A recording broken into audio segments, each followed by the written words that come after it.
Gary Hurst for setting this up, and you and Tom for taking our questions all week and thinking about them and trying to answer them today. So thank you all for that.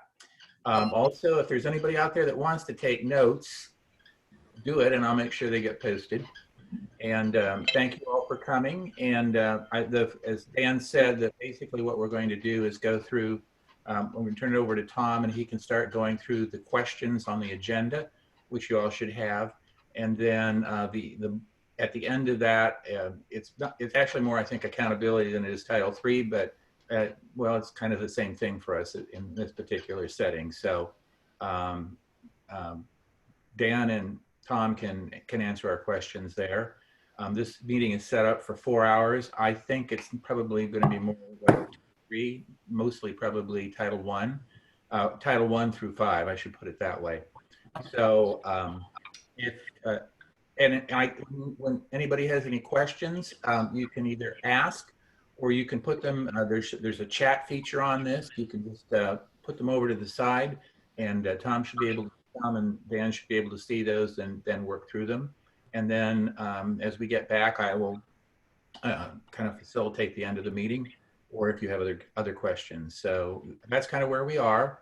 And Tom, you want to take it away? Okay.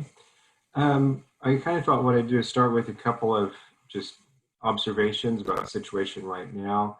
And then I have your agenda here that I can just put up on the screen and kind of walk through the questions that have come in already. The general observations are that we're in a very frustrating spot in that a week ago today, the CARES Act, the big stimulus bill, was passed by Congress and signed by President Trump, which will provide a very large amount of money to K-12 education. And we have heard really nothing from USDE about how that's going to work. So I would love to be able to answer questions about that, but you know, there are a lot of things that I cannot say until we get directions from USDE about the mechanisms for how that money is going to be distributed. And I do have some information about some restrictions that will be on that, and more importantly, a lot of restrictions that are going to be waived. We have asked kind of preemptively for a number of waivers on restrictions, although we have not had any guidance from USDE on the mechanisms for applying or granting for waivers. We've gone ahead in our requests. So just in general, the amount of money that we're talking about for most districts will be around 75 to 80% of your annual Title I budget, on top of what you've already received. So it's a lot of money, and it's aimed at helping people deal with transitioning to distance learning, and various other things, the expenses that are going to come up now. We have asked for, and we fully expect that the 15% carryover limitation on Title I will be lifted. So you won't have to spend, 180% of your Title I allocation between now and June. But again, I can't say that with certainty because we haven't had any official word yet. But everything that we've heard leads us to believe that. Anyhow, let me go to the agenda and we'll just kind of work through some of these questions. Get this to share.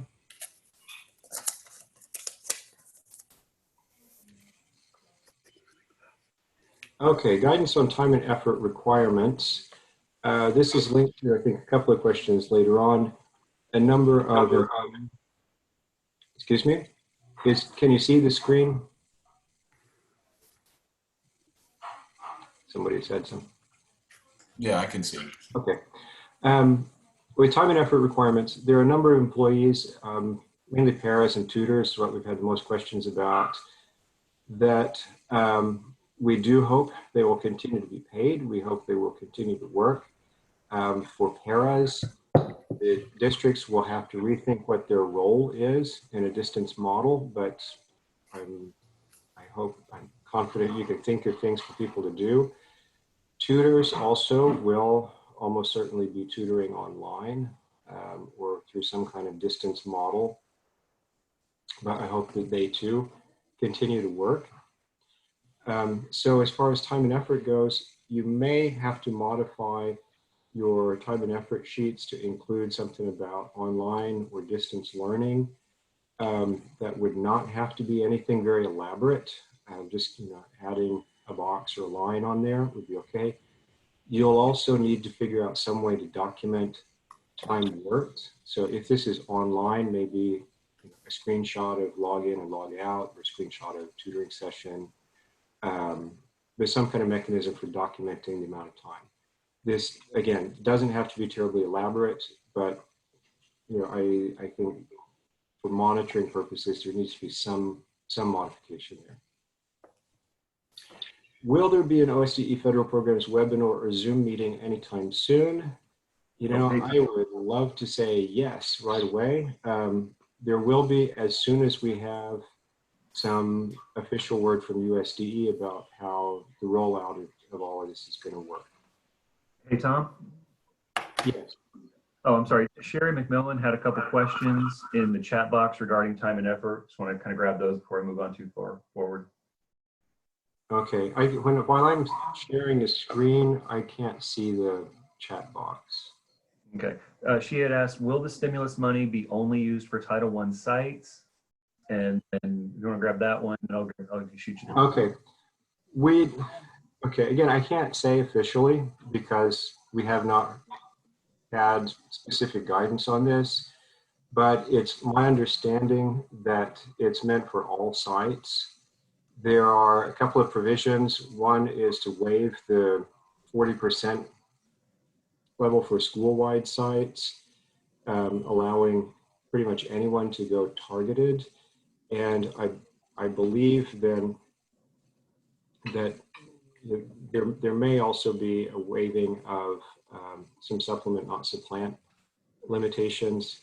So, I hope that it can be used at all sites. That would seem like the logical thing, but I can't say for sure. Gotcha. Hey, Tom, I think a fair number of us have survived the ARA days. And my working assumption right now until we receive something further would be that it operates kind of like ARA did, which here's a pile of loot to help you, and here you go. Yeah, I missed part of that. My assumption is it's going to work kind of like ARA did. I have heard some allusions to Aura. I'm not sure. They in the law, the CARES Act, it says this will all be put out through Title I. Although I've also heard that there will be a different project code from 511. So there was for ARA as well. Yeah. Okay. Sherry's next question was in regards to the time and effort sheets that they can't get the forms physically signed. Is that going to be an issue? We'll have to live with that. If you can make a signable PDF, that would be great to put a digital signature on things. Otherwise, I don't know. We haven't really thought that far ahead. But there will be. I can think of several workarounds there. You can print off a TDR and sign it and send in a photo or a scanned copy. But I don't think we'll need an actual paper document with an ink signature on a TDR. Okay. Desiree Whitmer had asked, so any money that's paid out of federal money needs to submit a log of time to continue to be paid. Or I think so anybody that is paid out of federal money needs to submit a log of time to continue to be paid. What if the district has reduced contract time? I don't know. But if, you know, contract time has been reduced, then people are going to be working fewer hours. I would hope that with, you know, such an influx of money to deal with this, that we won't have to cut people's hours. The question will be more of, you know, finding work for people to do rather than trying to save money. Okay, again, you know, that's easy for me to say because I'm not dealing with the budget right now, and at best it will be weeks before this money actually comes through. But the hope would be that you know, people are not cut out. Okay. Kathy Dunn had asked, and this goes back to what you had said before about how the money is going to flow through, and going back to what Sherry's question was, is only for Title I sites, but is there going to be a process, or would there need to be a process to name a site targeted if they've never been Title I before to use these funds? I believe so. Again, it's not clear how the rollout is going to work or what kind of restrictions there will be on it, so I can't say anything for sure.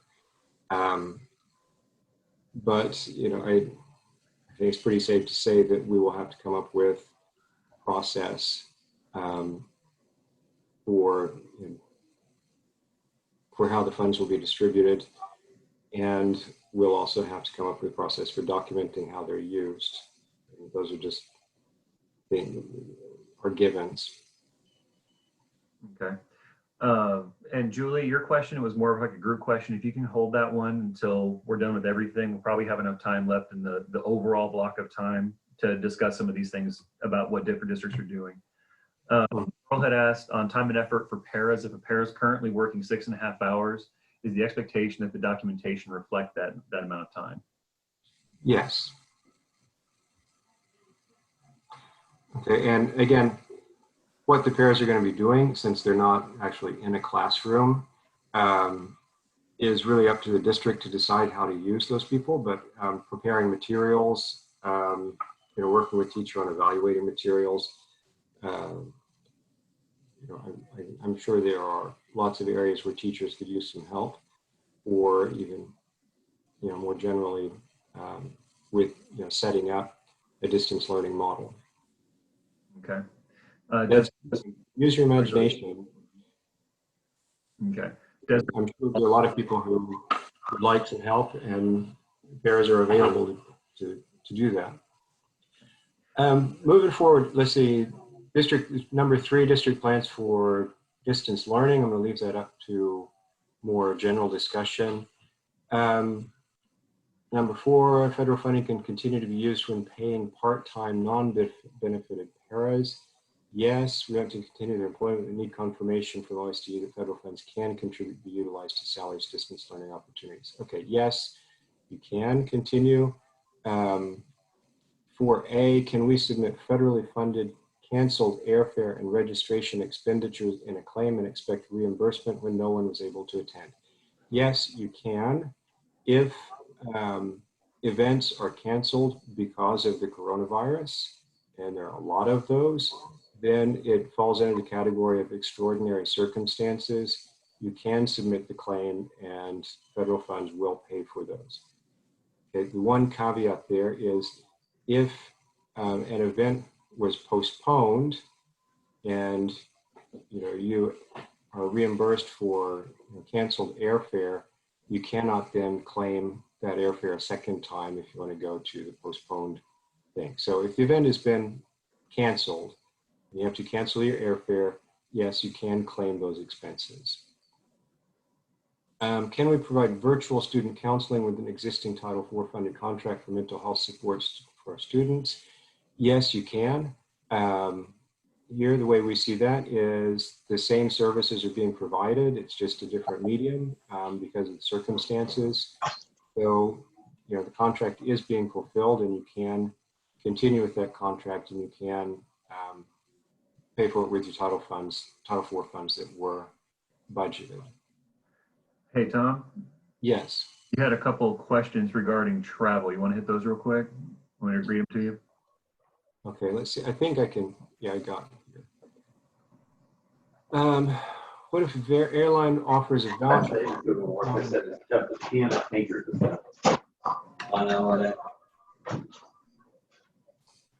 So I missed that. We had some, I think someone didn't have their mic muted. Oh, okay. Okay, here's a, let's see, question for Jill about what if the airline offers a voucher for future travel, still giving a refund, and you still claim the fare even though you can't guarantee travel will be federally allowable. Okay, let's assume that the future travel is to an allowable, you want to use it to go to an allowable event, you have to use the voucher within 12 months, but yes, you can do that. You can claim the fare, but you have to use the voucher within 12 months. And I'm going to say, please use it for something that's allowable. Okay, what if airfare cannot be canceled? Southwest doesn't allow cancellation. Well, okay, if you cannot go on that travel because the event you were going to was canceled from coronavirus, you can go ahead and claim that airfare. And you know, we'll just have to live with that. Okay, vouchers are in the traveler's name. Ew, that's a sticky one. You know, I don't know. I'll have to look into that, Jill, on the vouchers issued in the individual travelers' names.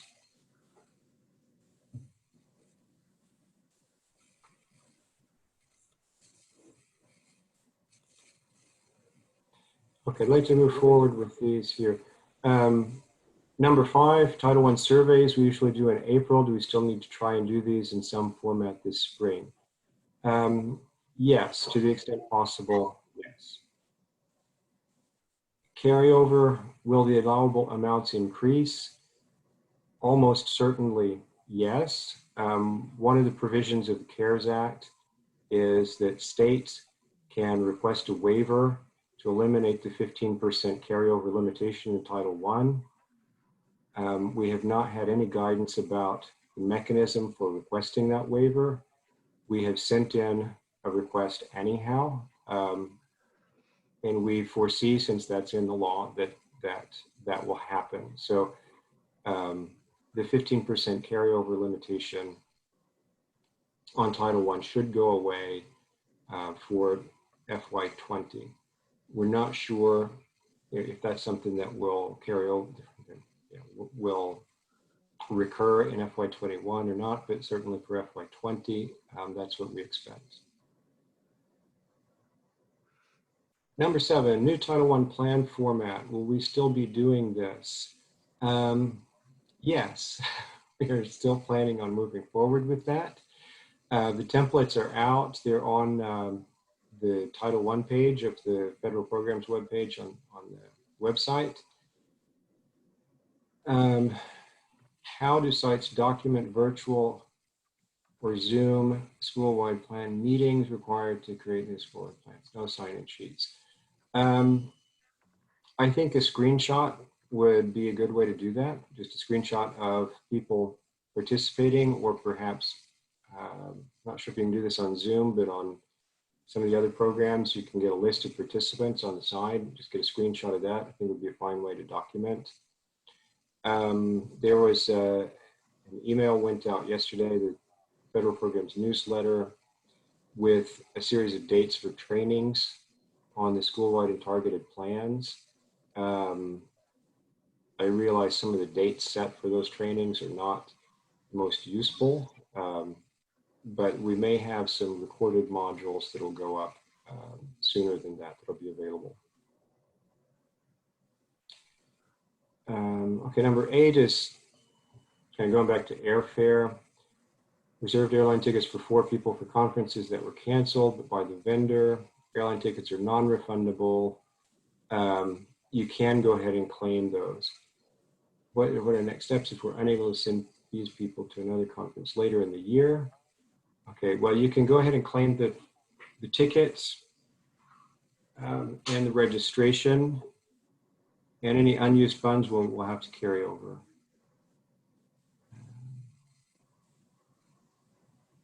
Okay, I think we've already addressed the other parts of that question.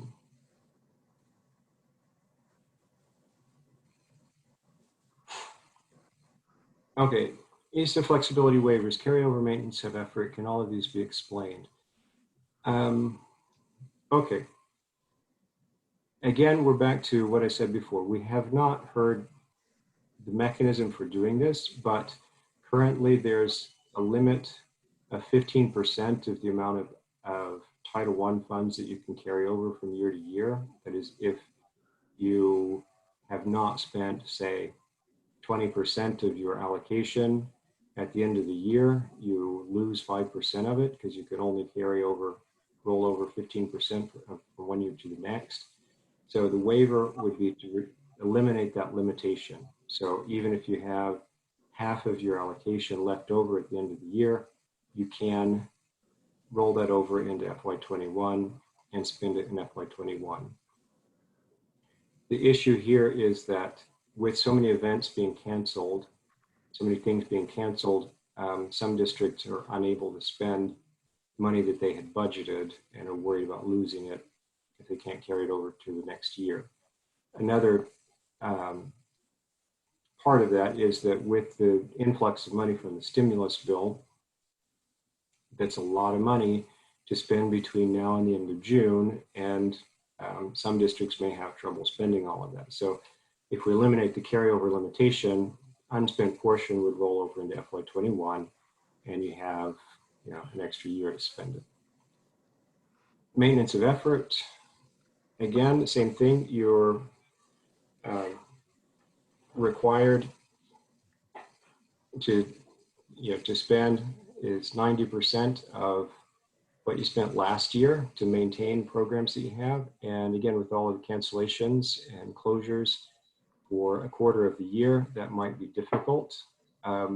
So that rule is being relaxed in the new legislation, so that if you're unable to spend at least 90% of what you spent last year, you won't be punished for that.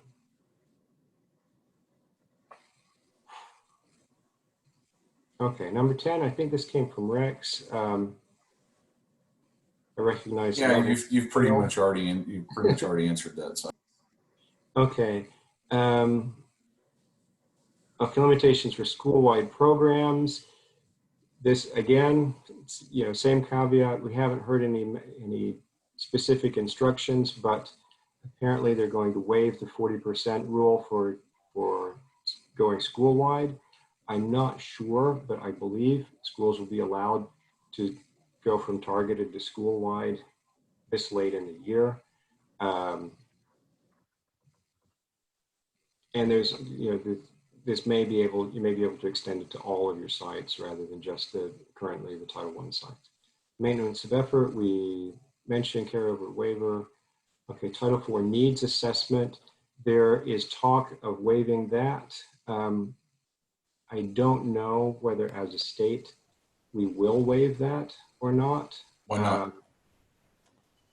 Well, because needs assessment should have been done at the beginning of the year to discuss how you're going to use it. But for FY21, we're in the process of the review cycle right now. So if we're looking at changes, because for example, in our district, our primary basis of consideration in our needs assessment was later by the State Department determined that we couldn't spend funds that way. So now we're back to scratch, and I can't get people together for all the minutia to get a needs assessment redone.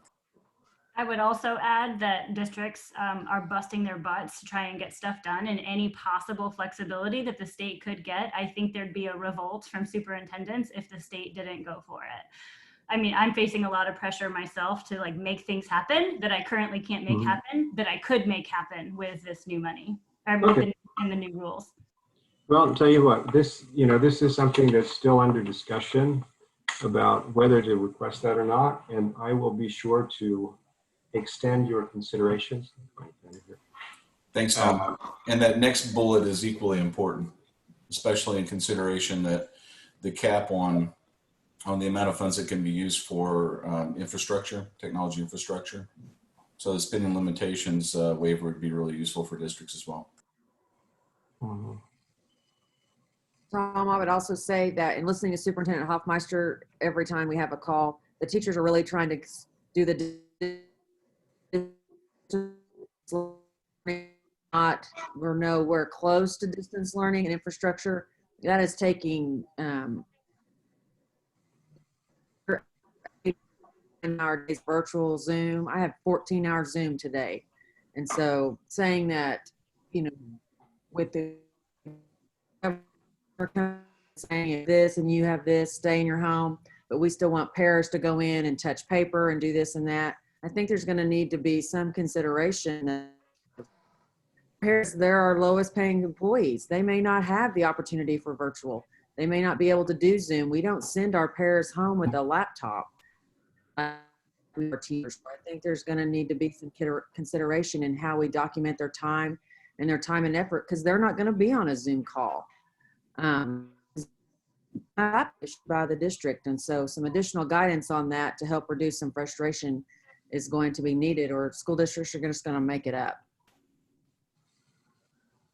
Okay, for the technology, the cap on infrastructure, okay, that's another thing that is under discussion in Title IV technology cap.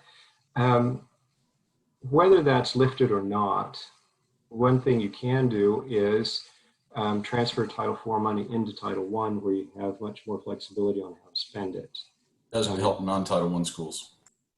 Okay, non-Title I schools. Well, then we really have to wait and hear from USDE on whether the stimulus money will be extended to non-Title I schools or not. This is literally from the law, verbatim, what you see in front of you. Yes, I understand that. I have a copy here that I could share as well. And Title IV funds can be spent on non-Title I schools. So the waiver on the spending categories would be beneficial to non-Title schools. I was saying if the stimulus money is available to non-Title schools. If it's like ARA, it will, probably. Okay, well, if it's available to non-Title schools, then this is kind of a moot point, because the amount of money with the stimulus package will be, again, 75 to 80% of your annual Title I allocation, which, you know, I think, you know, is intended to be used on establishing distance learning systems. And with that amount of money, you know, you should be able to provide resources for your employees to work online. Okay, that's much more money than what's available to anybody in Title IV. So Desiree, I don't know if that answers your question or not, but the technology infrastructure cap is something that's, you know, under discussion at the state as to whether we're going to waive that or not. If the influx of Title I money from the stimulus bill is not limited to Title I sites, then I don't see that that is a huge sticking point. If it is limited to Title I sites, then of course we will try to get as many flexibility waivers as possible to allow you to spend as much money as is available on technology. Thank you, Tom. So that's, you know, I wish I could give you a definitive answer at this point, but you know, we still haven't gotten all the details yet about how this is going to work. Okay. On the next point there, definition of professional development, I believe we have requested this waiver because there's a lot of PD that's just going to look different in the future. So we'll need to be a little more flexible on that.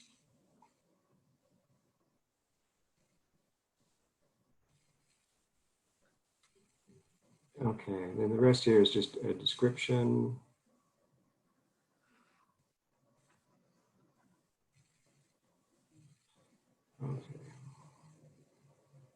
Okay, number 11 is, again, for discussion among you guys.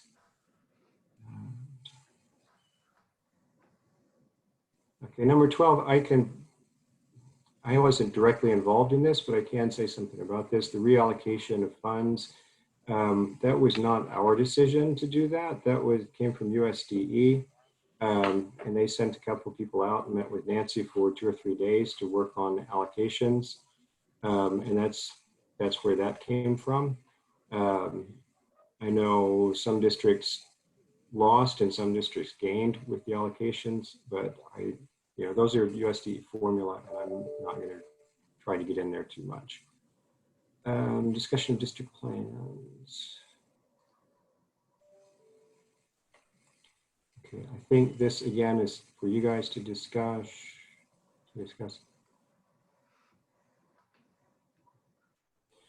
Okay, if we buy instructional student, it's number 14. If we buy instructional student online licenses, can they be a year long from time of purchase?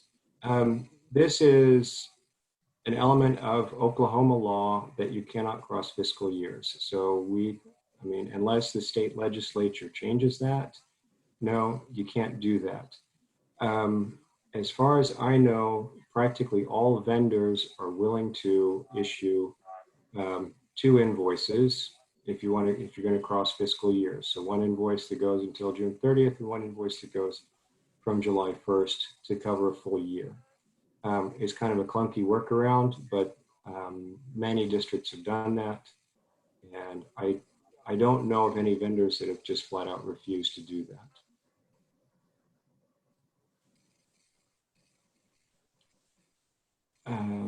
Okay, other fiscal issues with demand buying Chromebooks now and having them delivered next fiscal year is a possibility. I think that's probability, actually. Will the requirements for claiming in the current fiscal year still apply? I honestly don't know that. I don't think that would be a problem, though, given the flexibility that we've asked for, and that's certainly not something that's under your control. Will the stimulus funding go through the federal programs office? Yes, it will. Has there been discussion of a waiver for the Indian Education Parent Committee Agreement form that is submitted with Part 2 of Title VI grant? Okay, this is not in my office. That's Julian Guerrero in the Indian Education office. I spoke to him earlier this week, and I believe he said he is asking for all of the waivers that are available. So again, I'm not going to, don't hold me to this, but I'm pretty sure that if that's a waiver that's available, he will ask for it. Hey, Tom, if you don't mind me stepping in on this one a little bit. I know that a number of metro area directors of Indian Education sent letters from their respective districts on district letterhead to the Office of OIE, asking for the flexibilities afforded by the CARES Act be applied to Title VI, because it is in ESSA, so it should be applicable. And to my knowledge, nobody's received word from OIE. Being a federal direct grant, there's not a whole lot of latitude that the State Department has in that area. Okay, the amount of latitude we have is with the stimulus bill, pretty much everything has been laid out, as in there's an array of waivers that are available. Right, Tom, but for Title VI, the LEAs will have to apply directly with OIE instead of the state applying for them. Okay, I'll contact Julian Guerrero and just ask him to try to get some communication out about the situation and any procedures that need to be followed. I'm also Title VI coordinator. I'm everything. So as far as Julian, he's been working with a lot of us districts really closely, but he is also just still waiting. Everything he sends us says, this is what I can give you, or this is what I can say right now. But until OIE gives him any kind of guidance, he's just doing his best guess. And so he's also said he will sit in on any meeting or virtual thing with us, just as backing from his office to say, yes, we did our best effort on anything, parent meeting or consultation, all of those things. I contacted Eden, and and they basically sent it off to the United States State Department of Education, questions about those sorts of things to carry over. And they said, well, these are important questions that they're working on and they just don't have an answer yet, but they promised they would get back to us as soon as possible. But clearly that hasn't happened yet. So there we are. I spoke with Annabelle Toledo in DC yesterday, and she said that they have a guidance document that should be out hopefully next week. That's good to know.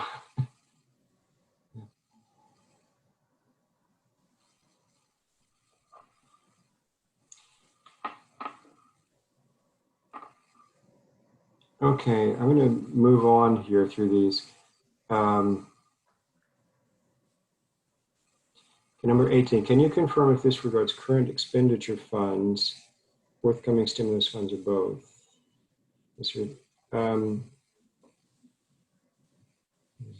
Guidance.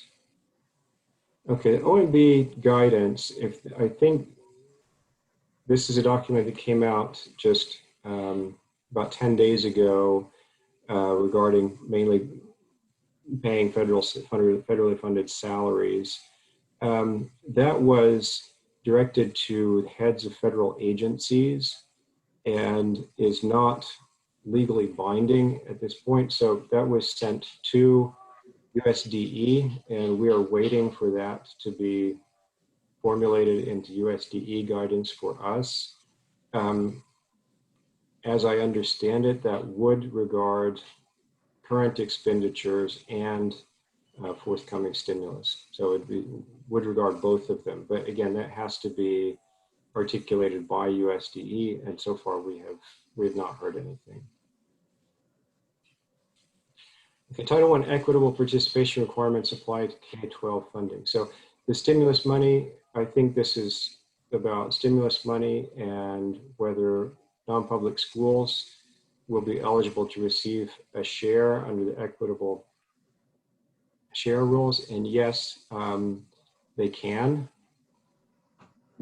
So the same rules that govern non-public school participation in Title I funds will apply to the stimulus money as well.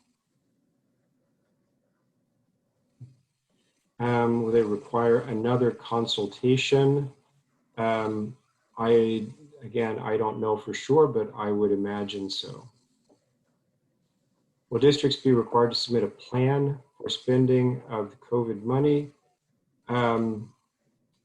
Again, we don't know how that is going to be articulated.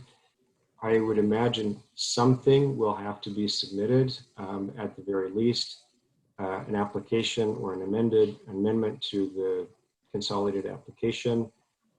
I doubt a fully articulated plan will be required, but again, I cannot say right now. Guidance on time and effort requirements, I think we addressed that earlier. If there are other questions though, I'll be happy to take them in the chat box.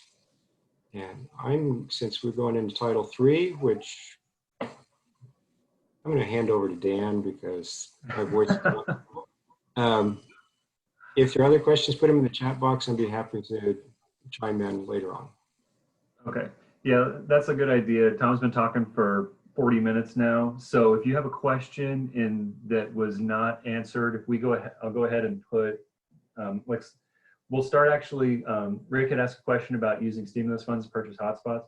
After I'm done, we'll just start with that. I'll just backtrack and we'll start from that question. So if you have a question that you still want answered by Tom, if you want to go ahead and just put it in now, he can go back and do that. Is that all right with you, Tom?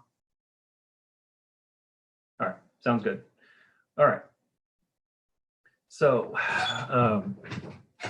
just going to run through our questions that we had submitted regarding Title III.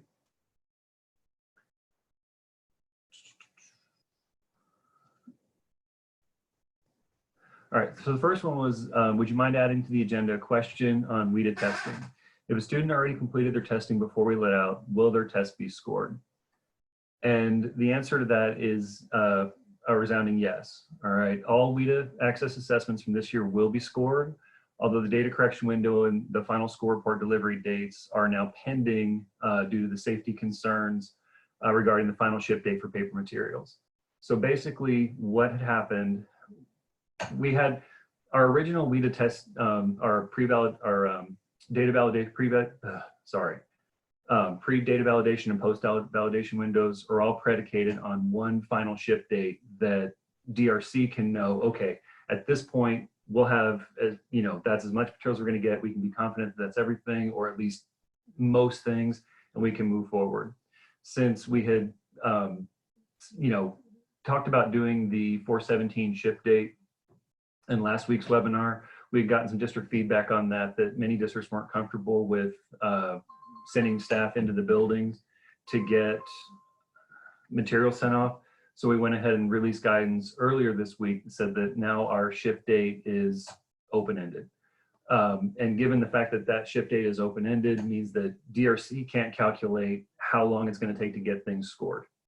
Now, we are also under a little constraint as well, because Minnesota, where DRC's scoring warehouse is located, has also been shut down due to their state's shelter-in-place requirements that were released by, that happened late last week as well. So even if we did have a ship date, we don't, you know, they're not 100% sure when they can get people back into the building to get those, to get all the paper materials scored. So right now with DRC and getting our scores back, we're really up in the air. As we get the things more clarified, we will release some guidance to let you know kind of what the plan is. But it's the intention to have all the kids that can get a score from this year's test get a score. That is, we don't want that not to happen. Okay.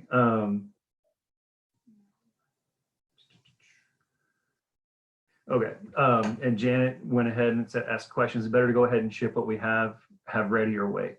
And as long as those materials are gathered in best practice within terms of COVID-19, yes, there's no problems at all.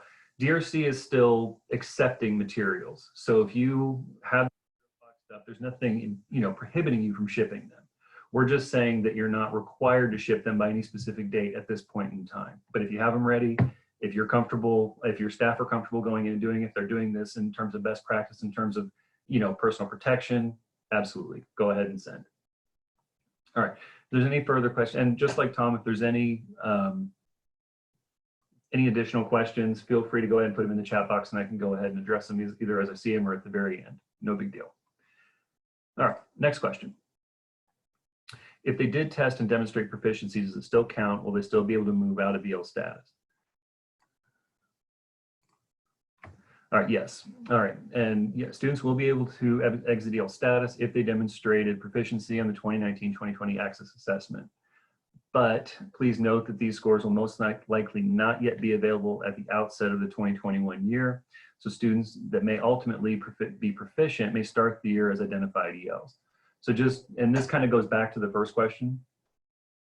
It is, I'm hoping, given DRC's current situation and where we are in terms of our growth curve, or hopefully flattening out that growth curve for our cases in the state, that we will be in a position to get the lion's share of the paper materials back into the state by DRC by a point in time where they will be able to get us at least online reportable scores at the very end of July, at the very beginning of August. That's our goal. I mean, what I'm really trying to make sure doesn't happen is that we get materials back to DRC so late that it puts the online reporting scores and ultimately paper reporting scores back to September or October. I don't want that to happen, because then districts are going to have to go back in and backfill coding. And my concern is that students are going to get missed if that happens. And I don't want that to happen. So again, it's a fluid situation depending on what people are allowed to do in their given state and what people feel comfortable doing. So that is where we are right now. All right. And a question from Amanda on that one: is there any way to exit students in the 4.3 to 4.7 band exit, since there will not be OSTP scores? This is actually going to be released in an FAQ, and what I can tell you right now that it's pending. We're looking at whether we can, so we're looking at whether or not we can justify, you know, exiting kids out on a band exit without the OSTP, because the OSTP is as a primary component of the band exit score, because it's it's how we're saying that student is, academically proficient in their content areas. So we're not that's still one of those questions that doesn't have an answer. We're looking at getting some of the immediate things addressed within closing out WIDA, making sure all that's good, and then we have a couple questions that we're going to address in an FAQ that should be released next week about, or that are going to be looked at over the next couple months before we have final guidance. And that's looking at the students that were not able to complete their assessment. They have 3 or fewer domains completed, and then the window shut, so they weren't allowed to finish. And there's about 980 kids in the state that fall into that category. And then what are we going to do with a band exit for next year? Those two things, given that we're still, those are big questions, and those are big, we have to look at what our commitments are and address, and if there's any federal guidance that hasn't been released yet about how we can address that. So, Amanda, I appreciate you asking the question, but it's just too soon for me to give you an answer, a hard and fast answer on that. Okay. What about tests being graded just in general to see the growth that's being made? And again, that goes back to the first question. You will have, at the end of the day, you will have a score for the student. So you will, anyone that took a test will have a composite, and we're working on, like I said before, a way for those kids that weren't able to complete to hopefully have a composite as well. But what that's going to look like is still in question. Number 4, will there be a consideration made for those students who took the alternate access for the 3rd year? If their score remains the same for the 3rd consecutive year, will this still allow the student to exit? We are working to keep the exit requirements, or to make sure that what we are allowing to exit, had none of this happened, is aligned as closely as what is going to happen now that it has happened. So there are going to be a couple some circumstances that are going to be unique due to this situation, kids not being able to finish, if that student is one of those kids that wasn't able to complete their test, one of the students that still has their paper materials, that might be in a district that doesn't ship back until August 1 at the beginning of next year. There will probably be districts like that. So there's going to be a couple scenarios that are kind of one-offs, and we'll look at addressing those as much as we can. But generally speaking, yeah, I mean, if a student has a score and that is reported to you, that score can be treated the same as it would be in any other year. Okay. Number 5, will we still be able to exit students via the ELPA band without using state test criteria? And this goes again back to what I had asked Amanda, or what Amanda had asked. It's pending. We'll see what we can do. It is our intent to, like I said, to keep this process as similar as possible, to give as many kids the opportunity to exit as we can. So if we can find a viable and reliable way to do that without using OSTP scores, we'll try to implement that policy. All right. What about those students that were unable to complete their assessment due to the early close of the testing window? Will they be able to complete their assessment? And as I mentioned before, this is one of those ones that is still pending. We have every intent to try and figure out a way to allow that to happen. One thing that is off the table, just so everyone knows, is that WIDA and DRC are not going to open a week-long or however long window at the outset of next year to allow kids to finish. That's been taken off the table. It's not an option. So that leaves us with a couple other options that, and this is kind of a multi-state discussion right now, because there were 8 or 9 states, I believe, in the WIDA Consortium that had some form of what we had, where their window shut down, or their window was forced to be shut down, and school closure was a reality before their testing was over. And Oklahoma actually got pretty lucky in that we had about 95% of our kids complete by the time we only had that week left, and most districts had gotten the vast majority of their kids tested. There are still, but like I said, there's still, you know, a significant number that didn't. And we want to make sure that those kids have every opportunity to exit. But how that has to happen right now, there's a couple methodologies kind of in play, and we're collaborating to a certain extent with other states to see what they're doing, and with WIDA to see kind of what their best practice is and what their recommendation is, kind of trying to how to figure out how to move forward with that. Question from Mary. Dan, we were given the directive to mark those students absent who had not completed the test. Should we undo that? No, that's fine. We're, you know, that was WIDA's recommendation to us on how to finish out the test. Now, again, that is the best practice right now, and we're going to have to figure out, because whatever we do to fix that is not going to have anything really directly correlated with what happened in this test window. We're going to grab this set of data that we have, and then we're going to figure out what to do with it, or this set.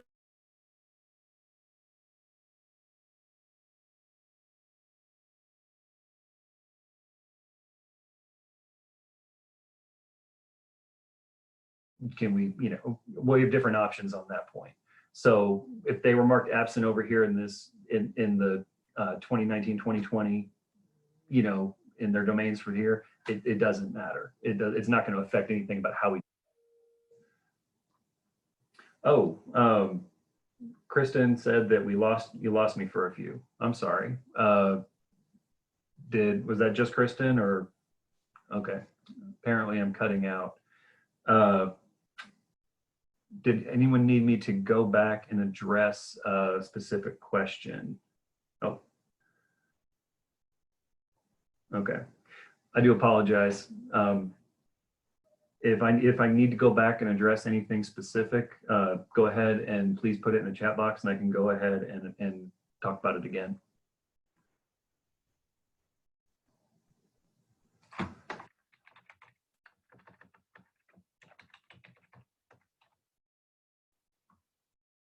Sorry. Okay.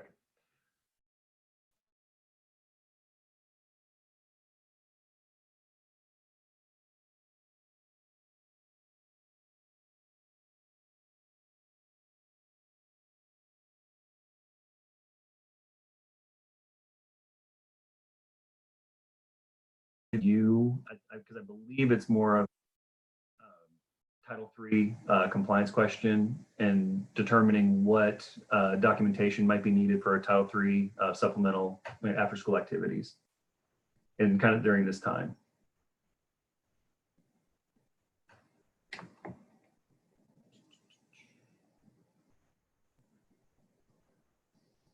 All right. All right. Kristen said if I lose my video, it might help. So I'm going to go, it might help with my bandwidth. So I'm going to go ahead and stop my video.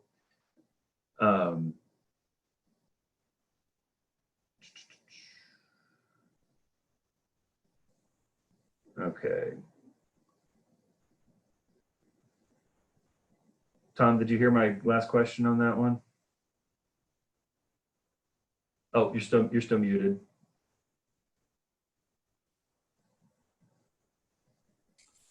I heard you say okay. Okay.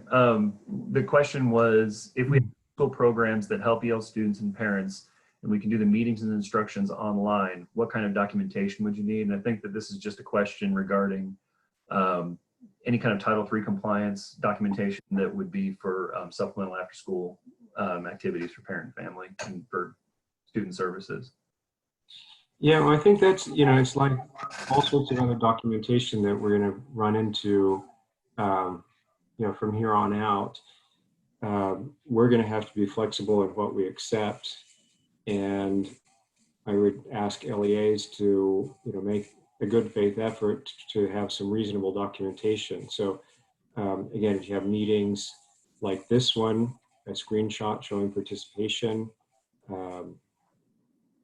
you know, agendas you can still do, or maybe a screenshot of a list of participants, and that's really about all we can ask for. Okay, good deal. And if there's any supplemental questions to what Tom just said, feel free to put those in the chat box. Okay, and let's see if I had any questions. I do apologize about my connection issues. I didn't have any issues before. Are your wife and kids all online at the same time too? I think my kids are. I should have yelled at them to. My guess is that they're probably watching Hulu. All My right. daughter yesterday unplugged our wireless router so she could plug in the iron. That was funny. Well, you don't need wireless, right? That's why it's wireless. It didn't need the wire. I kind of feel like we don't need an iron. I mean, nobody's leaving the house. You're working from home. What do you need the iron for? All right.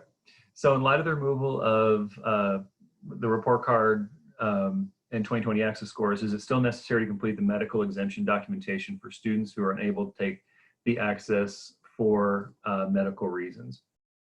And the answer to that is no. The purpose of the medical exemption is to remove a student from the site accountability requirements within the ELPA indicator. And since no ELPA indicator will be calculated for the 1920 year, submission of the exemption paperwork is no longer required. So that one's pretty straightforward. No big deal on that one.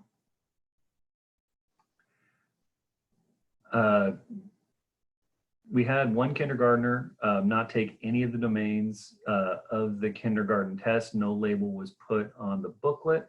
Do we need to do anything regarding this one student that was not given the screen test or the spring test? And I was going to refer this one to Yaseli. Are you in the room, Yaseli? Yes, I'm here. Can you hear me? Yes, ma'am. Go ahead. So just the same, if you still have the booklet, just like the other ones that students did not take the domains, just put absent on each domain, so we can have a record that that student was supposed to test, but because of the situation that's going on, they did not test. Now, if you already shipped all of the materials back, then I will eternally keep record of like some kind of record, saying that the student was supposed to test but did not test. We're just trying to have some kind of record in DRC or in WIDA-IMS say that these students were supposed to test. That's why we're telling you to put absent on each domain on there. I hope that answers that question. Yep. And again, if there's any extra questions or supplemental questions that you need to ask, feel free to put them in the chat box. All right. Someone cut the AT&T. Okay. I can only imagine, Janet. Only imagine. Okay. And I want to say just a shout out to Kathy real quick for taking notes. That is very much appreciated. Okay. Number 10, are we still required to gather monitoring information for proficient students for this second semester? And so basically the purpose of monitoring is to ensure that former ELs, those are 2 or years less into proficiency, are able to demonstrate academic success without the additional support of supplemental EL services and interventions. That's the intent of it. So in the context of distance ed, districts should have a formal process in place to ensure monitored students have the opportunity to move any failing grades to a passing level prior to the end of school. So in terms of the kind of intent and purpose of monitoring, that we I would not expect a school to do, or I would expect a school to do what they would do for any student. If a student had entered this, had a student entered the period of distance education failing a class, that the district would then allow that student sufficient activities to allow that grade to rise to at least a passing before terminal grades go in at the end of the year. That's the fundamental purpose of monitoring. And I don't see that it's necessarily any different than what you should be doing for any, or what a district should do for any student that's failing, to give them the opportunity, not to, increase a grade arbitrarily, but to give them the opportunity to show a level of content mastery that would justify a grade higher than failing. And then any news yet on how we'll assess a new EL that enrolls April 6th that has never been to the USA before?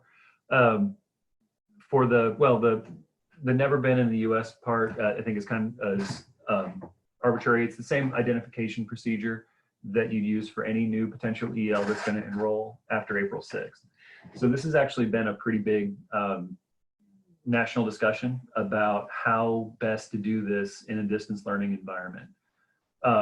Many states have looked at ways to do this, and lacking any kind of current guidance from Willa, the Office of English Language Acquisition at USDE, we've developed a draft plan that will be released sometime, most likely early next week, and that will kind of outline a process to be able to basically give a provisional identification to a student that comes in with a language other than English on their home language survey, and allows you to do a provisional identification without any face-to-face contact. So be looking forward to that here within the next few days. And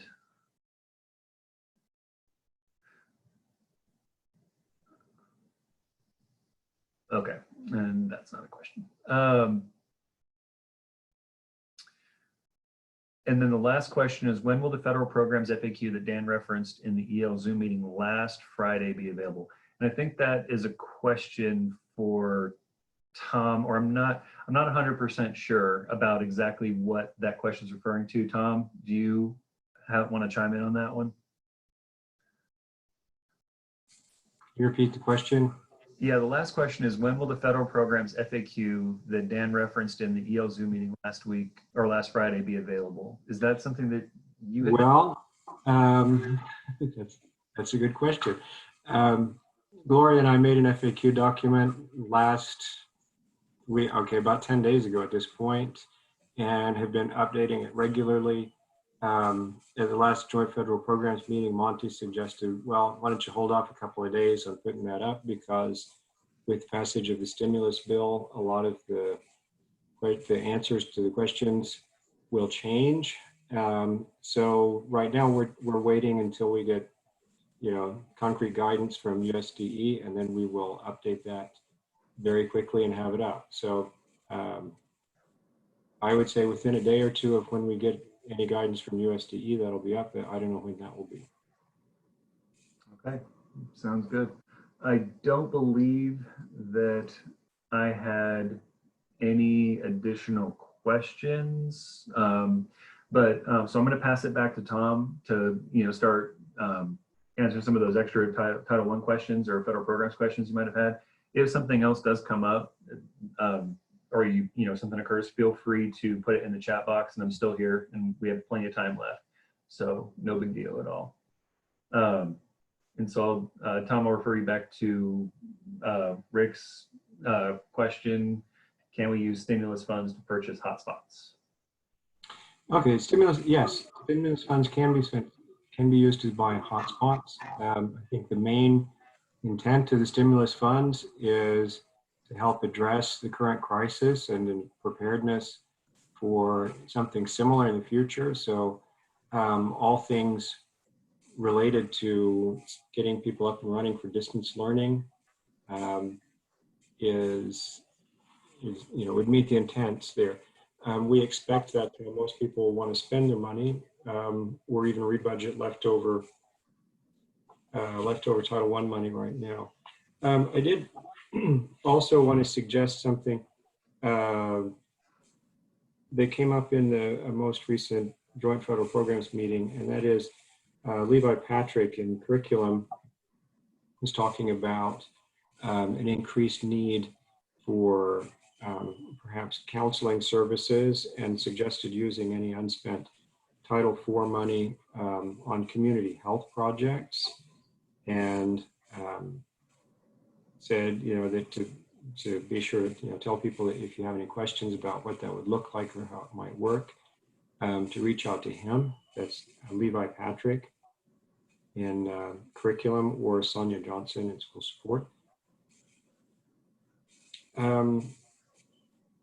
Other things, there were a number of points on the agenda where folks were asking what other districts were doing. I don't know what you guys are doing. I think this might be a good moment to have a discussion about just how individual districts are addressing the situation.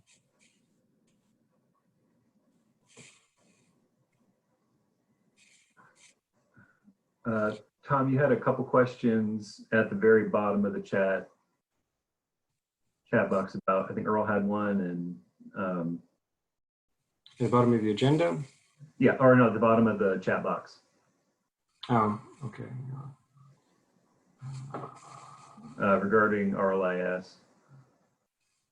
On Earl's anyway.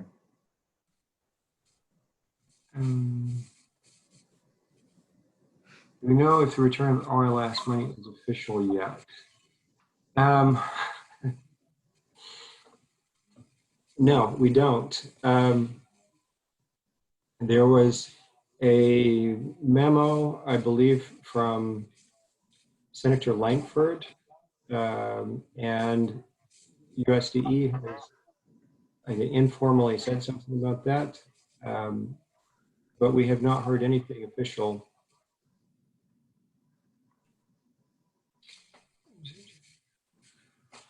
So, that's another thing that we've been holding off saying anything because we've not received any official guidance from USDE. Can we date POs now for stimulus money?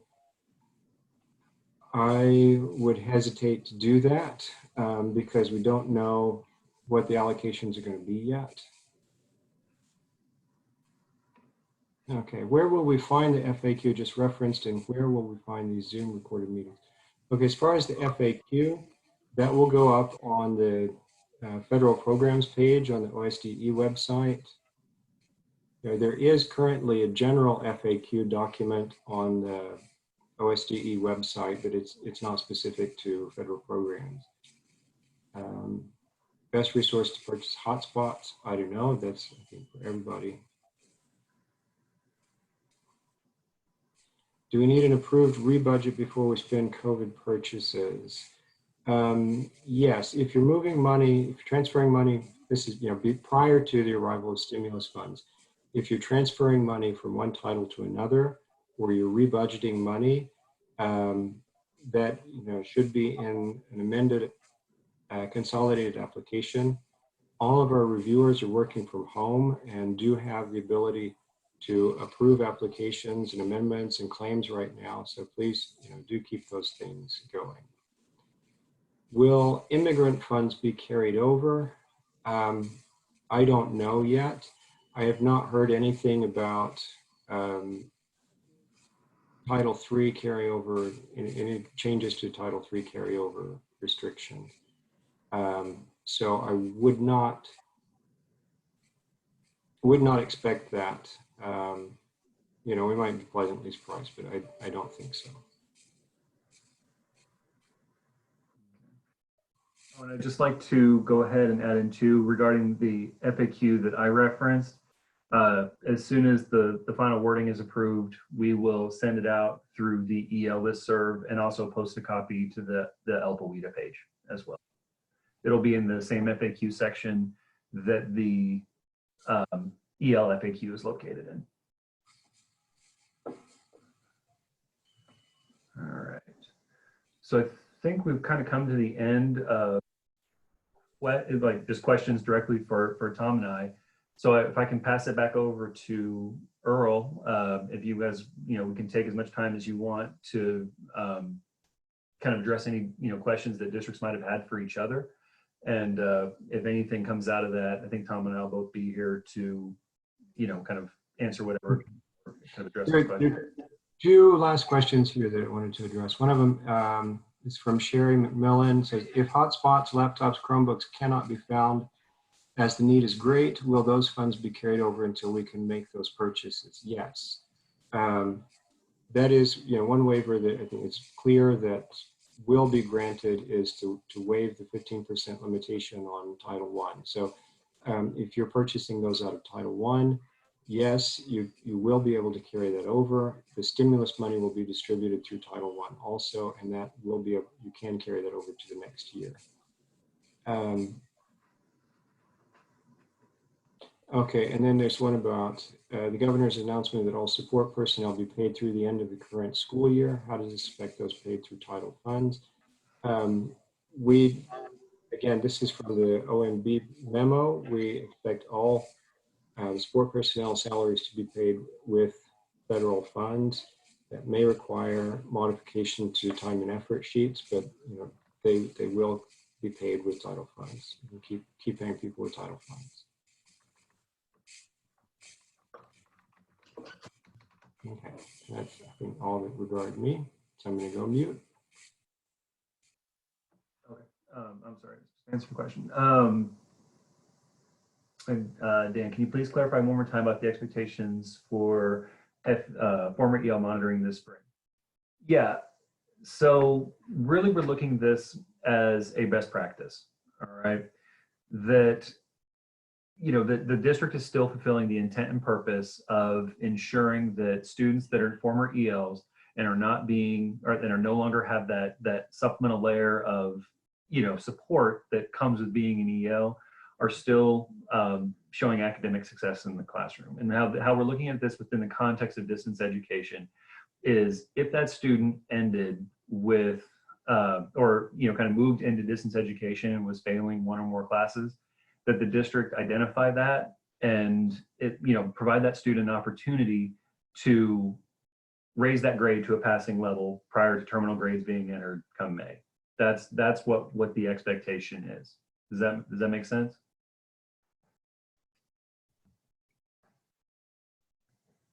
Okay. Okay, good. All right. Again, like having any more questions come in, Earl, I'll go ahead and pass it off to you if you want to kind of maybe facilitate, or kind of, and like I said, Tom and I'll be here just as a resource from here on out. Okay, well, I guess I can probably, I think I'm seeing the chat, so I can probably deal with that too. But if not, if you guys can kind of come in and address or let us know about chat questions, that would probably be useful.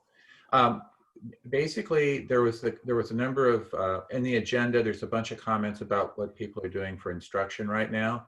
I suspect at this point, many of us have things that are sort of in place, but anybody out there want to comment on that, what you're doing, that sort of thing?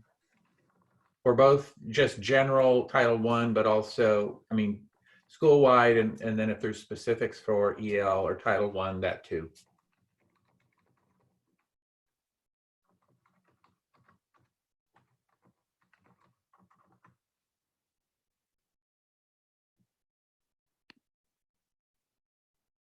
No one has anything to say? Okay, fine, I'll say something. So for pre-K 5, we had curriculum coordinators create choice boards that have 15 activities per content area about, choice boards for PE and music as well. I had them all translated into Spanish, and we're working on a mailing to those families that have been identified that do not have access to technology. We've also purchased Scholastic books, and Scholastics is actually mailing those directly to students' homes. We're not having to deal with them. So the activities are really things that students can do with parents to engage in learning activities during this time without having access to digital platforms. But even with that said, teachers, we still have an expectation that teachers are reaching out to families to communicate with them in other ways. Secondary, we have one-to-one, but one-to-one doesn't mean that 100% of students have internet at home or even have a device that works if they left it at school before spring break, if it was broken, maybe they don't have a charger at home. There's so many reasons that even one-to-one doesn't mean that every student really has digital access. So we're working on a plan to send materials to do a mailing to students in grades 6 through 12 as well, with activities and ways to stay engaged. And then specifically for the EL teachers, one of their tasks is to help classroom teachers really connect with these families. Always my concern with, our high-risk kids have the most to lose during this period of time, quite honestly. And so I'm really encouraging people to not give up too soon on connecting with families. And there's a lot of reasons right now why families might not have the ability or the energy to connect with school. So we just need to continue to do due diligence to connect with all families to make sure they're hooked up and that they know that school is there and that we're present. So that's what we're working on. I would say that sounds very similar to what we are doing. Our entire plan is supposed to be posted late tomorrow afternoon on our website. So if anybody was interested, they can go there and look. But it's, PK through probably 7th, and then 8th through 12th is a little bit different. Yeah, in Putnam City, we're doing something similar. We have a hybrid program. We have both online and also material that will be printed for parents by Monday morning. So we'll be ready to roll. And yes, the ELD teachers, basically they're working with me on a weekly basis to submit lessons for the ELs that will be posted online. Also, we have online resources that can be accessed for those who have access to technology. But we're making sure that those who have no access to technology, that they have a printed packet that go home. So that's the best we can do right now, given the situation. So Broken Arrow, we kind of have a 8 different learning framework. So we have one for our gen ed students that's K through 5, then 6 through 8, and then our high school. So most of our high school, because we have Canvas and we're one-on-one, and middle school is going to be digital learning. A lot of our elementary kids have computers, but not everybody. So we're taking the framework and the packets and we're printing them off and we're putting them on at every Walmart in our town, as well as our feeding sites. So parents can pick them up when they go buy groceries, or at the feeding sites if they don't have the internet. We have our level 2 and 3 SPED has been making their own individual packets for those students.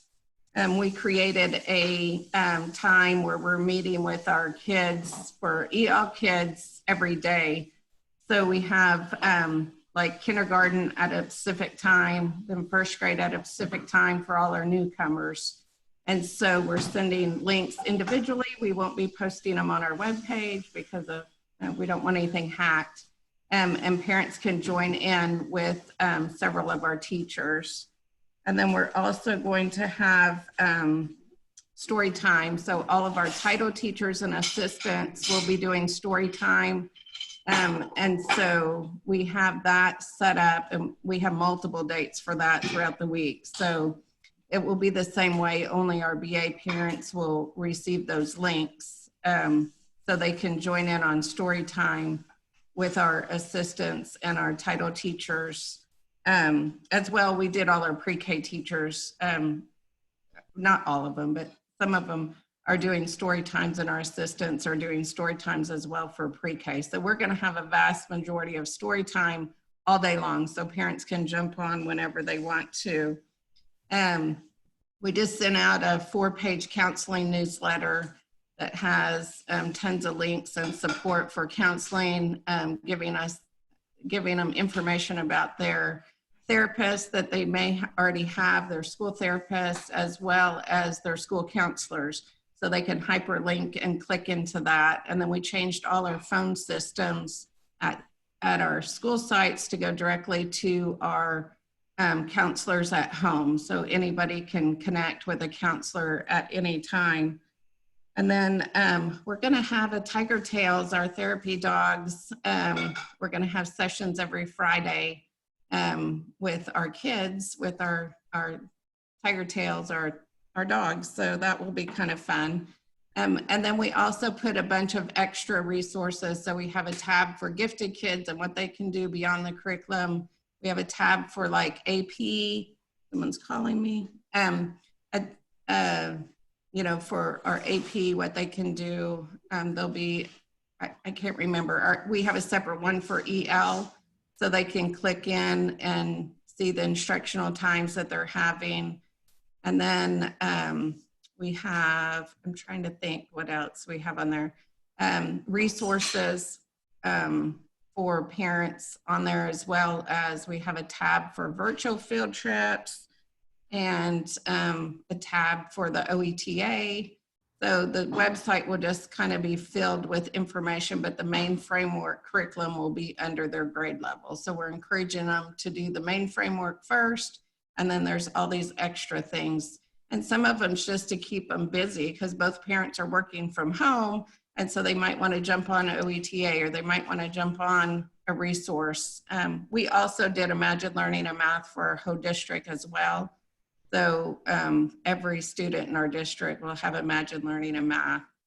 And the math goes up through geometry, and then the reading through 6th grade. So that's kind of in a nutshell. Jennifer's on here in case I forgot anything. Jennifer, chime in. I think that's about what Broken Arrow's doing.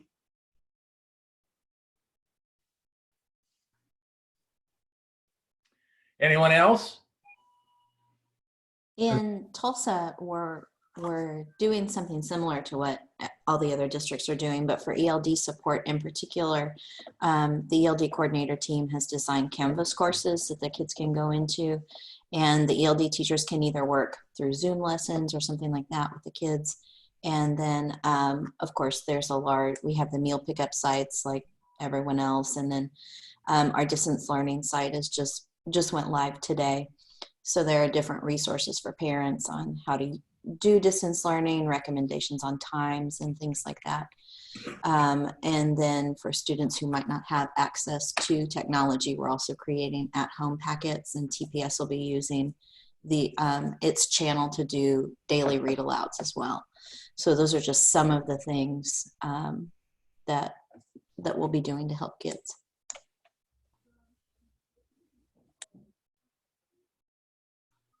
Anyone else? Oh, I just wanted to point out that there was a question for Tom in the chat regarding Title I funds and mailing out of packets.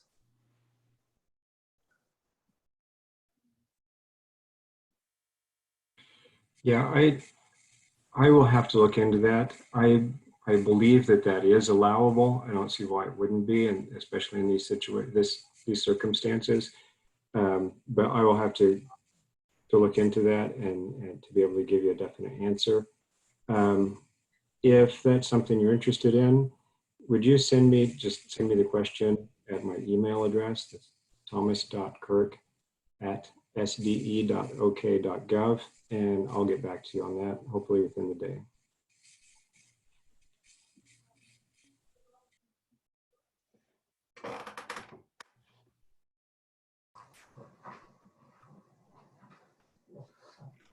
Actually, I would like to just ask the question. Mary had posted that they're using talking points in the chat, so parents can answer back in their primary language. Can you I had never heard of that program. Can you maybe fill the group in exactly about what exactly that program is and how it's working for your district? Sure, it's a lot like Remind, except that you can have a two-way conversation. It was developed by the Bill and Melinda Gates Foundation specifically for ELs. If you just go into your Google search and put in talking points, there's a lot of information about it. The only thing that we have found that's kind of a glitch is if your parents don't spell very well in L1, you can get some really interesting translations back. I had a parent that spelled gracias with an S, and it went back to my teacher as fat, fat, fat, fat, instead of thank you, thank you, thank you, thank you. So that was interesting. But you have a button where you can click on and see what they actually typed, because they're also using texting shortcuts in Spanish, like porque with a K, which comes out as pork, on your translation. So you have to use some common sense. But our parents can ask us questions. And we've been able to reach out. I think yesterday we had 88% of our L parents that had responded to us. We have quite a few parents. But I think what's really great about this is most of our platforms are set up for Spanish, and this has 30+ languages. So it has really been a game changer for us with contacting our Ls. Have you had any issues with parents not wanting to give like cell phone information or anything like that? We're using the contact information that's on file with the district. But what's been interesting is the kids network with each other. So if a student, the number doesn't work or something like that, another one of their friends has their updated information and is telling them, and then they're getting in touch with us, and we're able to input the correct contact information. So, you know, actually that network that's happening because they feel like they can access our information is just really been great. That's great. Thank you for sharing. Hey, Dan, Moore is using talking points as well, and it's been a huge game changer for us. I concur everything that was just said. So just so you can fill the rest of the group, I had never heard of this program before. Is it relatively reasonably priced? Yeah, free. I'd say that's very reasonable. Is it ad supported to be free? Yes. No, I'm sorry. No, not right now. It's not ad supported at all. This program is completely funded by the Bill and Melinda Gates Foundation. It is not ad supported. We have, and right now, normally it is free, but you have a roster limit of number of students you can roster, but they've opened that that's wide open because of the COVID-19. So you can add as many kids as you want. Yeah, that's pretty cool. So you really have no downsides aside from just some translation issues? None. And what's really great about it is you can add attachments. It has a lot of features that are much more friendly to what we're trying to do right now than Remind is. So for our newcomer classrooms, we have self-contained newcomer instruction. We have uploaded our information into our portal, but we have also attached it all to these Remind messages. So if our parents don't have the technology skills to go in and look at our portal, they're getting it straight to their own device. So I think that it is really leveling the equity issue when it comes to providing instruction for our kiddos. That's awesome. Jillian had asked if they have Czechese as one of the languages. Do you know off the top of your head? I don't off the top of my head. I do know there are more than 30 languages available. If you go into Talking Points, you can look at the drop-down list and see if they have it. I think if I remember correctly from the literature, their base platform for translating is Microsoft. Of course, what am I thinking? Of course it's Microsoft. Because it's Bill and Melinda Gates. And that's actually those of us who work with translation all the time, it's much better than Google anyway. And then they also have live translators, and there's a place where you can even go in and suggest translations to improve it. So it's one of those things that's just going to get better as we go. All right, good deal. Well, thank you. Yeah, thank you so much for sharing that resource. I'm glad to share. Anyone else? Sitting here thinking about what we've all been talking about, it sort of struck me that we probably should have invited Tammy Smith too, because I know there's a lot more people this year that have the McKinney-Vento grants, and we probably could use some guidance along that. So I guess maybe what I'm suggesting is that,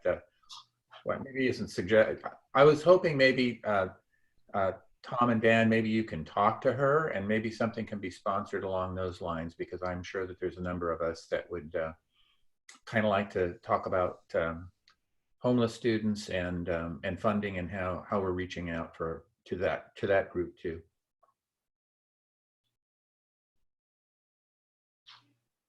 Okay, no more questions for anybody? Oh, actually, I'm sorry, Tom, you did have one last question at the very bottom of the chat about time and effort for Title I teachers and paras.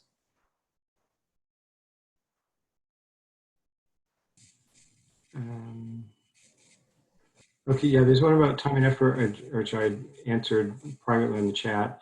Yeah, again, time and effort, you do need to continue getting time and effort sheets for teachers and paras that are working in a distance model.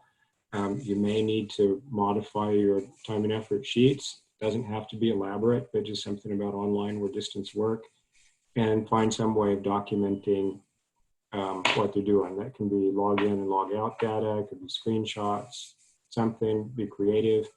For signatures, scanned copies are fine. A PDF that allows an electronic signature is fine also. For end of year program evaluations for N&D and homeless, I just tested the N&D reports yesterday. They will be up on single sign-on. I don't remember the exact date that they go up, but sometime in May. And so we do still want the N&D online reports. And I believe all of the reports on single sign-on will go ahead as normal. I should also say that Jill had sent me time and effort sheets and a PD sign-in sheet and a few other things like that. And I have uploaded all those into the meeting folder for today. So if you don't, you should, I think I've already sent that to everybody, but if not, I can send that back out and then everybody can have access to everything that's in the folder. I actually do, I had the other question that I have. I know one of the concerns our district always has when sending students home with technology, Chromebooks, whatnot, is that you're probably going to have a little more loss, either because it doesn't get returned or it's damaged or whatever. And so I'm kind of curious about inventory requirements. I mean, is it going to be just enough to say lost, that sort of thing? Because I'm assuming we're still going to need to, anything that comes in, it's going to be a lot trickier, but it's going to have to be labeled, et cetera, before it's given out.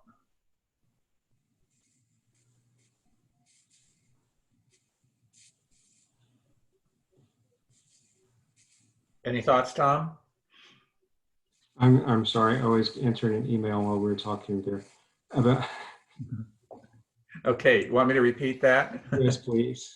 Well, basically, I know our district, one of the concerns in sending like Chromebooks or, hotspots out to kids, I mean, there's always the how they would use it question, but I think the other question that I have is basically, we're probably going to experience a lot more inventory loss. And when they lose them, yeah, because they're teenagers or kids and yeah, or they're a family and they move, who knows, they're just not going to come back, and we can try to get them back and we will, but I think that there should be an anticipation that they're going to be a little bit more disposable than they currently are, having to log them in as technology or inventory them as technology. So I guess my point is in terms of when you monitor and you look for inventory and we're missing some, and as long as we say student didn't return, is that going to be sufficient?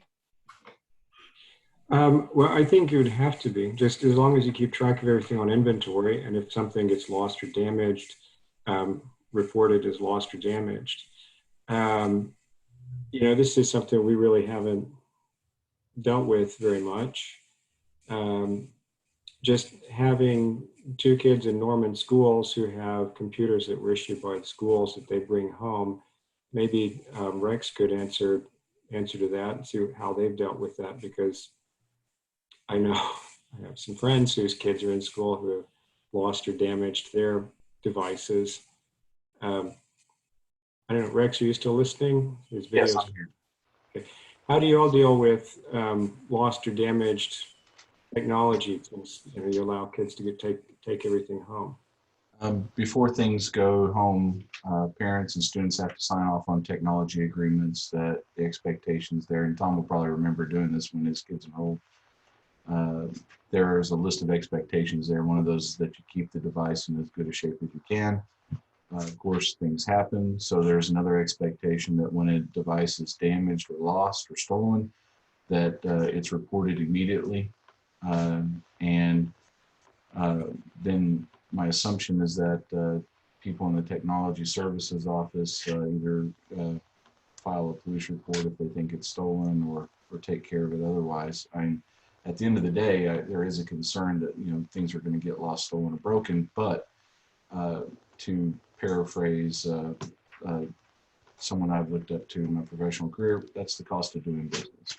You can't serve students in your community without taking some risk, and we're not, it's not our money, it's their money. So it's going to happen. But I think that your district, before you start handing things out, you should sit down with your technology people and your administration and figure out how you want to do that. In particular, I recommend you, and I can send you our policies if you like, looking at other districts' policies and procedures for that kind of stuff.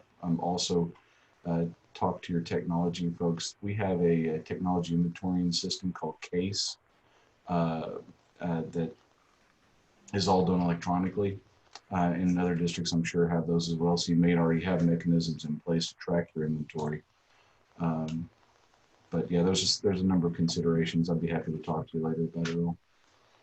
Well, we actually, I mean, we have an agreement in place for the stuff that we check out. We've just been, I think we've been a little hesitant to do it for everybody. But clearly that's the direction that we're going to have to go. I just wanted to make sure that that wasn't going to be a problem for federal programs. I guess my other thought is, as we keep talking about time and effort, I was sort of anticipating teachers are on contract. They're still on contract. And so the form that the state require or prefers that we use for time and effort for teachers would be pretty much the same, other than we would do something at the bottom that indicated that we're doing online. But I wasn't planning on. I guess I have. If you want some pictures of what they're doing or some screenshots of some of the online or whatever, we can do that.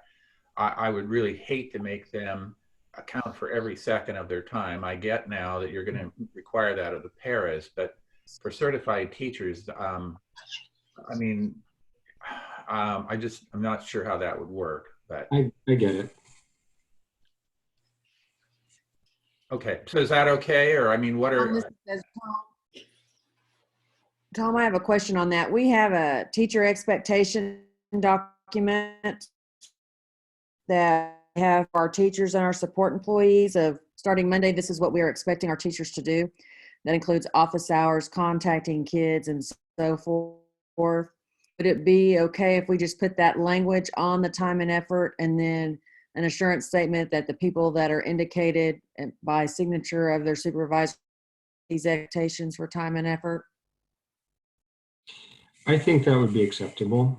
If you want to, maybe send me a draft of that, I could have a look at it and approve it. But I think something like that would work. Okay. I think that's kind of what we were thinking about too. So, and I know we have that same sort of thing. So. Tom, this is Bain and Woodward. Could you share that once you see that draft, would you be able to share that with all of us, the wording on that? Right. What I'm thinking now is we need to come up with a couple of templates that, to share, that we put out on the webpage that of, what would be acceptable, and, publish those. So I'm going to say right now, I'm open to ideas. If you have something you're thinking about using, go ahead and send it to me. And I can either share, some that we've seen that look good, or come up with just a generic template to put on the web page. But yeah, we'll get something out to you.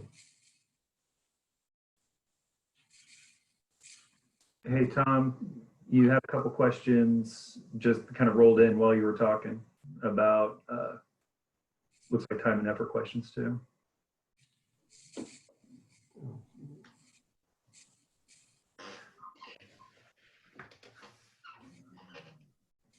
And while Tom's looking at those, there's been a couple questions about the recording. I'm sorry, I'm not ignoring the question. I was just waiting for a way to jump in there. We will try to get these posted. They'll either be posted on the federal program side or on the ELPA side. We just got to figure out where to put them. But when they are posted, I'll at least put out a notification through the EL listserv that lets you know that they're up and ready to review. Okay, the questions here on the chat are, let's see. Would that work for paras too if the district has expectations spelled out? I believe so. Again, I'm going to have to look into this, and I'll put up some kind of notification, or I could maybe send to Earl to be distributed to you guys, or put up something on the website as well. We're having certified staff put contract days spent engaged in distance learning. That's fine. I'm wondering about support staff. The support staff will need something probably a little bit more articulated than that. But again, I'll come up with a couple of acceptable templates to put up online on the website, just to make available, because this is a recurring question. If you could do one for basically certified and then one for support too, that'd be great. Yeah.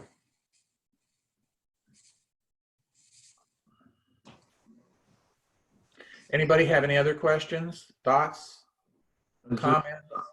I just want to say that there was a couple I saw a couple roll through about 21st century. Unless Tom has something to add on that one, that would be coming directly from that office, correct, Tom? Yes. Yeah, it would. And that's, I believe that's Brooke Myler. Or is it Sonia? Or Sonia Johnson, both in school support.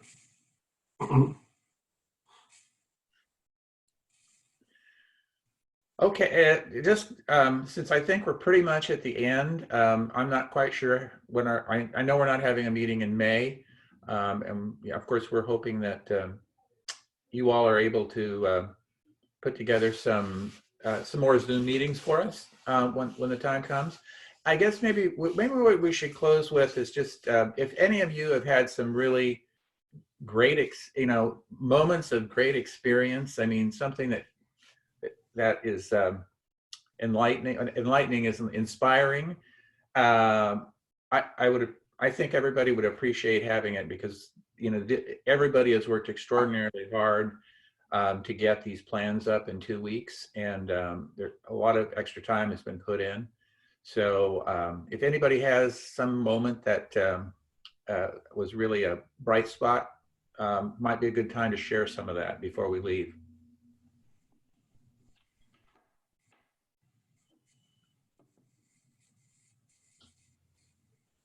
Anybody out there?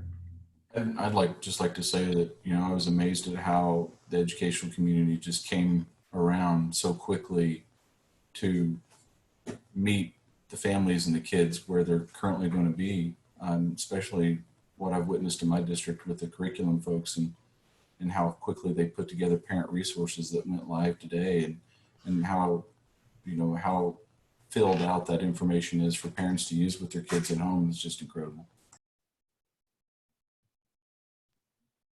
I would agree with that 120%. Earl, we had a real heart warmer. We're still doing our porch drops for some of our most vulnerable families who are not able to get out to get to nutrition. And we had an amazing experience when we had a lot of frozen chicken donated, and a little boy ran to the house screaming, "There's chicken in this box. We can have chicken today. And Dad, we can even make it hot." Heartwarming. Yeah.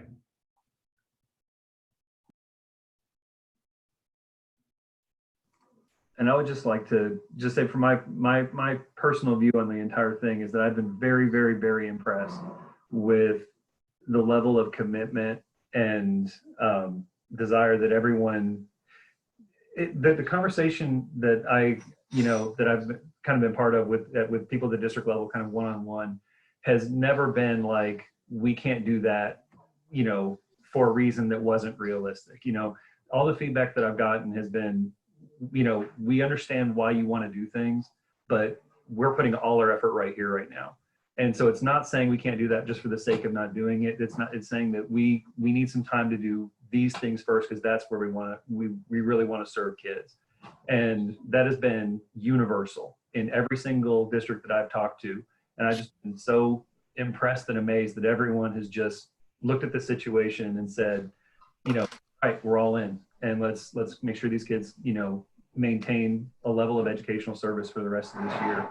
And so I just want to say from our, from at least from my perspective, that makes it so much more pleasant to work with absolute professionals. So from the bottom of my heart, I thank you guys. Anyone else? I think I have a different appreciation for my teachers because I realize working at home is actually harder than being in the office. So at home, I'm working 24/7. So, but I really appreciate my teachers making it possible for us to come up with those lessons on time to be posted for parents. So they are actually working. For those of you talking about your bilingual assistants and parapro, I know the bilingual ones, they pretty much can help with some online IEP and over the phone IEP, so you can get them engaged. So one thing, we need to realize that it's not a normal situation. Some people will end up working more than normal and a little less, but we all are working to make it happen. There has been a suggestion that maybe we would want to meet in a week or 2 weeks. Who would set that up for us? And maybe it would be based on when we have more information from USDE. What do you think, guys? I think that would be fabulous. Yeah, I do too. And again, that might be a real opportunity to bring if Title I, Title III, and accountability didn't want to have the whole time period. Bringing in Tammy Smith or Sonia or the other person that you mentioned, maybe somebody from school improvement. I'm sure that all of us would love to hear plans along those lines too. So, and I know we'll have a lot of questions. We'll have questions about RLIS and just whatever the latest updates are and what the feds are saying than what they're doing. So.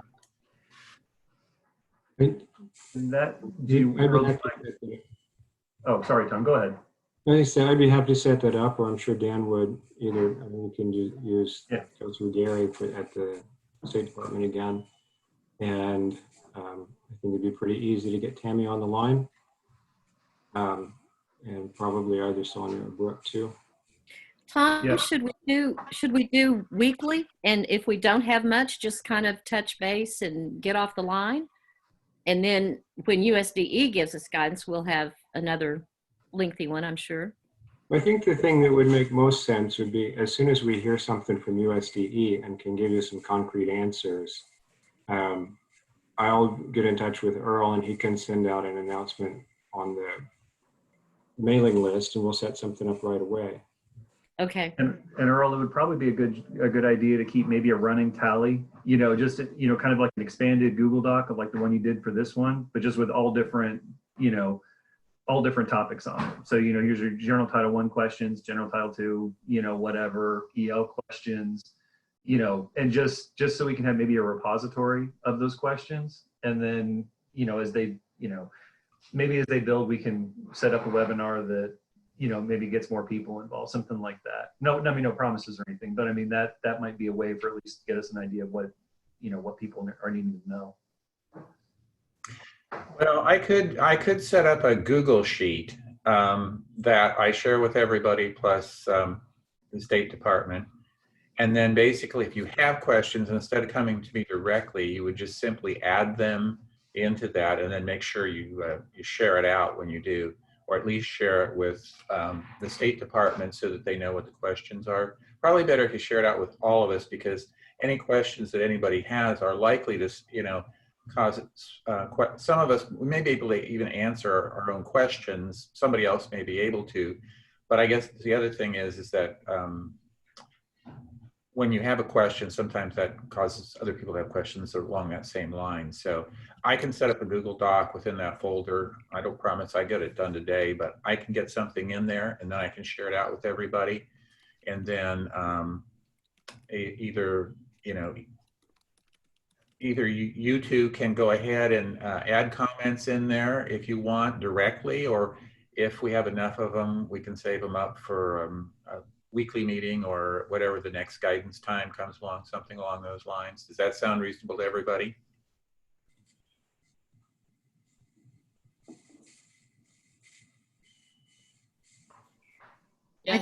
I think several of us are worried about saving the date because of just cluttered calendar with Zooming all over America right now.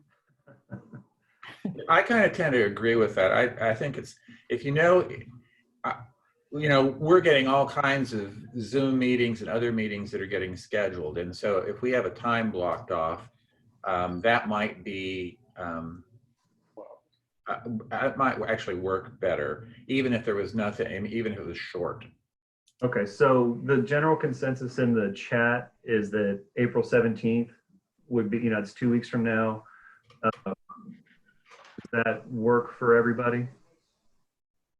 Do you all think we would have information before then? You could always call us back together sooner. Yeah, I mean, I don't know. I mean, we can't know what, OLA or any of these other, little divisions of USDE are going to put out.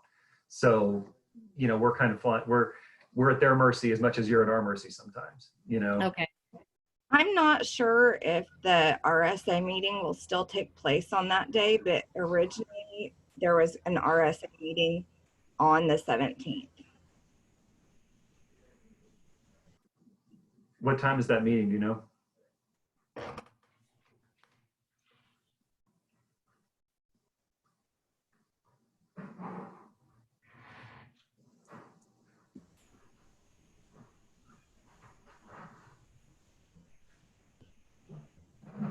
I had blocked off the entire day just because I was going to have to travel to it. Okay. Well, a number of you, I'm sure, are going to end up doing RSA if there's RSA. So we can we can try to, Tom and I mean, we can reach out and figure out when the, what else trying to figure out what's going on the day and maybe try to schedule around it. But if it is going to be an all-day meeting, maybe schedule. But Tom and I will confer. Jennifer, do you have something to say? Yeah, for that RSA meeting that is on April 17th, I guess I had missed that, but I had seen from the last RSA meeting that I attended, they had sent out a schedule like every Tuesday at 2 o'clock or something. Okay. They were going to have RSA meetings. So I don't know about the RSA meeting on the 17th. Oh, so Dr. it is Cox, the RSA. yeah. Oh, okay. Cindy Cost is saying the RSA. Dr. Cox just confirmed. Okay. All right. Okay. So tentatively, if we had ours in the morning. Yeah, I mean, we probably try to, but it also depends on what we only have so many Zoom accounts, and we can only use one account and one time block at the time. So, assuming that this account is open for that time, we'll shoot for 9 o'clock. Otherwise, we'll have to reschedule it. But we'll see what we can do. Yeah. Sounds good. Thank you. Appreciate it. No problem. Dan, this is Janine at COSA, and if you all have your slot filled up and that time works for everyone, just let us know. We'll be happy to try to facilitate it. Awesome. Thank you, Janine. We appreciate it. All right. One last thing, Janine, is there anything from COSA that you'd like to say or tell us about? Well, we are having weekly Zoom meetings with the elementary school principals and secondary school principals, and then the different OASA districts are meeting, and it's just amazing the work that's being done. I tear up in every one of those meetings because there's stories that shared, just like the one that Kathy Dunn shared, how schools are taking care of the kids in their community, and they're all coming together. And the hard work that's being done is it's just impressive. But we will send the information out on those Zoom meetings as we do every Friday. And so members will look for that. And then, of course, we had the big announcement yesterday with the governor's executive order about the health and the upcoming Board of Equalization meeting that's been moved to Monday, and we are expecting, I mean, on a negative note, a revenue failure, but we're hopeful that the rainy day fund and the other funds will be there to mitigate that. But it's just amazing what our principals and superintendents and directors are doing, and then the teachers' work. It's amazing right now. It's great to be an Oklahoman.